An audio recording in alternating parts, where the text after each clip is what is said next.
আদালত বসেছে। আজকের মামলা এআই এর বিরুদ্ধে, মানুষের চাকরি চুরির অভিযোগ। মাননীয় বিচারক, এই এআই মানুষের হাজার হাজার চাকরি খেয়ে ফেলেছে।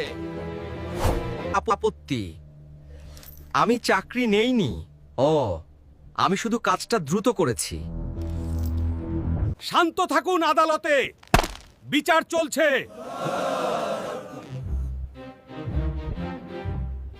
আমি টাইপরাইটার, আগে আমি অফিস চালাতাম। তারপর এলো কম্পিউটার, তারপর এলো এআই। আমি শুধু মানুষের কাজ সহজ করেছি। অলস না বানালে ভালো হতো।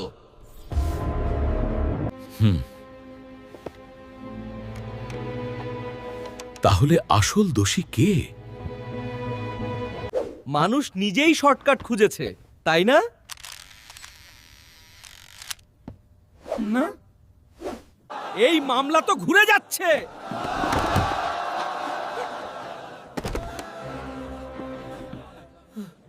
রায় ঘোষণা করা হবে। তাই দোষী নয়, মানুষকেই আপডেট হতে হবে।